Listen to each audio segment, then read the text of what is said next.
Je suis en colère. Nous sommes aujourd'hui le lundi 30 mars 2020. Depuis plusieurs semaines, une terrible pandémie s'est abattue sur le monde et sur la France.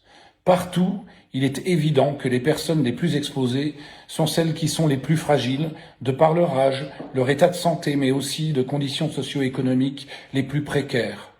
Vous savez, ceux qui, confinés, n'ont pas de jardin pour prendre l'air, ceux dont les enfants dorment à plusieurs par chambre, ceux qui ne gagnaient déjà pas grand-chose et qui ne verront aucune aide venir, ceux qui font partie des 13 millions de Français qui n'ont pas Internet, pas d'ordinateur, pas d'imprimante, qui ne sont pas informés, qui ne peuvent pas imprimer d'attestation pour sortir, qui ne peuvent pas se connecter pour obtenir les devoirs à faire aux enfants à la maison. Il est notoire que les premiers qu'on abandonne sont toujours les plus vulnérables. Je suis le maire d'une commune de 9163 habitants en Meurthe-et-Moselle, Tomblaine. Je sais qu'il n'est pas politiquement correct de dire la vérité haut et fort, en particulier en cette période où la solidarité doit être le ciment d'une certaine union sacrée. Mais voilà, je ne sais pas aujourd'hui si je pourrai témoigner demain, et surtout je suis en colère. La colère, quand elle est terriblement fondée, comme c'est ici le cas, mérite d'être écrite pour être raisonnée. J'ai été en colère hier lorsque j'ai entendu le ministre de la Santé, au bout de 15 jours de confinement, donner ses consignes à la télévision pour inciter dans les EHPAD à faire porter les repas dans les chambres des personnes âgées. Mais qu'est-ce qu'il croit? Qu'on l'a attendu pour prendre nos responsabilités? Il vient de naître, celui-là. Il faudrait qu'il vienne un peu voir ce qu'il se passe sur le terrain. Mais franchement, on a du mal à comprendre. Je suis en colère après ces gouvernements successifs qui, depuis longtemps, ont démantelé les hôpitaux publics par la suppression massive de postes et de moyens et abandonné l'accessibilité aux soins pour tous dans notre pays. Ces gouvernements qui ont créé de toutes pièces l'impuissance d'État d'aujourd'hui. Oui, je suis en colère quand je vois des élus, barons locaux, faire des opérations de communication dans les médias quand ils n'ont eu de cesse de participer eux-mêmes à cette casse du service public.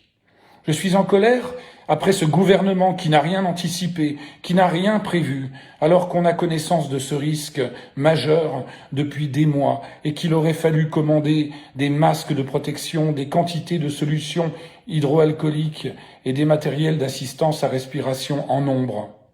En colère face à l'indécence de ce gouvernement qui a préféré ne pas prendre le risque de dépenser pour protéger la population, quand par ailleurs il a bien su donner des millions de cadeaux aux plus nantis en leur aménageant un impôt sur la fortune sur mesure. Je suis en colère face à l'irresponsabilité de ce gouvernement qui a tardé, en connaissance de cause, à mettre en place le confinement des populations pour tenter coûte que coûte de permettre la mise en œuvre des élections municipales. Je suis en colère après ce gouvernement et ce président qui ont su organiser pendant des mois la répression violente contre les infirmières manifestantes et contre les pompiers en grève, les frappant, les bousculant, les gazant, et qui aujourd'hui viennent les encenser, les remercier et leur promettre de misérables aménagements de salaire, comme pour s'approprier les valeurs de cette France courageuse, honorable et solidaire, qui donne quotidiennement leçon aux gouvernants défaillants. Je suis en colère après ce gouvernement, engagé depuis des mois avec violence dans la casse de notre système de protection sociale et de retraite. Et après ce président qui, à l'occasion de cette terrible crise, vient nous faire un numéro de communication à la télévision pour louer ce même système de protection à la française. Je suis en colère après ces gouvernants qui ont créé les grandes régions dans une approche libérale, pour ne pas dire irresponsablement mercantile, éloignant encore plus et fragilisant les services dus au public. Je suis en colère contre ces gouvernements qui, depuis 12 ans, n'ont jamais cessé de diminuer les dotations aux communes pour les appauvrir et utiliser leurs moyens confisqués pour couvrir une partie du déficit de l'État. En colère contre ces présidents de métropole, les gros barons régionaux qui ont vampirisé les domaines de compétences des maires pour mieux asseoir leur pouvoir sans partage. En colère parce que ces maires, à qui on a enlevé tous les moyens de faire vivre des politiques publiques sur leur territoire, les présidents et ministres se rappellent soudain qu'ils existent et qu'ils sont indispensables chaque fois qu'il y a une situation de crise. Souvenez-vous, au lendemain des attentats du Bataclan, puis la révolte des Gilets jaunes et aujourd'hui le coronavirus. Qui assume le service de proximité, la cohésion sociale, les secours d'urgence? Les maires, parce qu'ils sont sur le terrain, comme les professionnels de santé. Oui, je suis en colère, parce que depuis des années, l'incompétence d'État, par les choix contraires aux valeurs de la République, a conduit toute une partie de la population vieillissante à ne pas avoir les moyens de se payer une place en EHPAD. Alors les maires, qui n'en ont pourtant pas la compétence, ont créé des foyers résidences pour des personnes soi-disant autonomes. Et de plus en plus, hors période de crise, pour libérer des lits, voire pour faire du chiffre, les hôpitaux libèrent ces personnes âgées pour les placer en hospitalisation à domicile dans ces résidences non médicalisées. Ainsi, il y a un transfert de charges financières et de responsabilités énormes sur le dos des maires et des employés municipaux. Je suis en colère parce que dans ma ville, à Tomblaine, il y a un foyer résidence de ce type pour personnes âgées autonomes. Depuis le début de la crise, nos personnels municipaux sont mobilisés, parfois même sur des métiers qui ne sont pas les leurs. Ils sont admirables.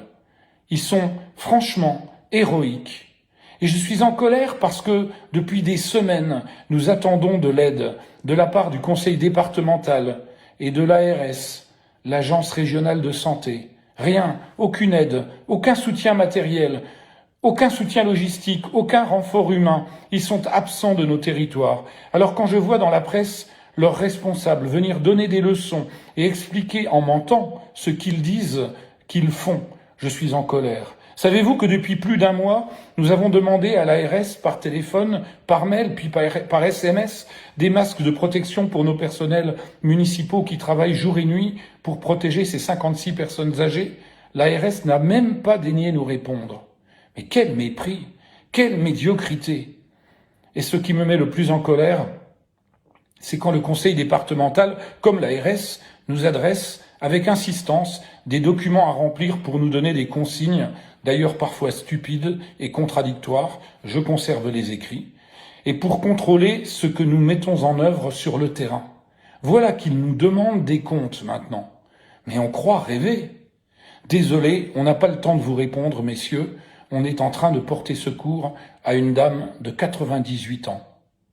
Enfin, je suis en colère après ce sale con et je vous demande de ne pas excuser ma trivialité, qui ce matin est venu de Nancy parce qu'il avait repéré qu'à Tomblaine, il y a un foyer résidence de personnes âgées en état de grande vulnérabilité, parce que, abandonné des pouvoirs publics, un monsieur aide à domicile de métier était venu pour assister une des personnes âgées de ce foyer dans le cadre de son métier. Il était venu en vélo. Le sale con lui a volé son vélo pendant que l'aide à domicile travaillait au péril de sa vie. Je suis en colère aussi parce que le sale con a été vu et que la police a été appelée mais n'a pas répondu alors qu'il était encore temps de récupérer le vélo. Lorsque 10 minutes plus tard on a rappelé la police, il nous a été répondu que la police ne pouvait pas se déplacer à cause de l'épidémie et qu'il fallait que l'aide à domicile se déplace pour déposer une main courante au commissariat. Là encore, on croit rêver. Il est notoire que les premiers qu'on abandonne sont toujours les plus vulnérables. Ce qui me motive, c'est quand je constate le formidable élan de solidarité des innombrables anonymes qui s'est déclaré spontanément dans nos communes, dans nos quartiers, dans nos rues. C'est le courage de tous les personnels soignants et accompagnants. C'est la générosité manifestée. C'est un élan d'amour spontané et collectif exprimé en tapant sur des gamelles à 20h chaque soir pour dire merci à ceux qui risquent leur peau, merci à ceux qui prennent soin des autres, rien qu'en étant prudents, et crier au monde entier « Merci d'être vivant ». Je hais les égoïstes et les imbéciles comme ce voleur de vélo. Et je vous en veux à vous les puissants, les nantis, qui avez failli à votre mission, parce que vous êtes médiocres et que seuls les résultats des prochaines élections vous intéressent. Je ne suis pas de votre monde, nous ne sommes pas du même monde. Il est temps qu'on vous le fasse entendre. J'ai écrit ma colère et je vous la dis aujourd'hui parce que j'émets le vœu qu'après tout cela, des milliers, des millions de Français, heureusement rescapés, engorgeront vos putains de tribunaux pour porter plainte contre vous pour abandon de la population et en particulier des plus vulnérables. Et j'espère que vous serez condamnés, au moins aux yeux de l'histoire. Alors je lance un appel sur les réseaux sociaux, partagez ce message, partagez ma colère, partagez, vive la République.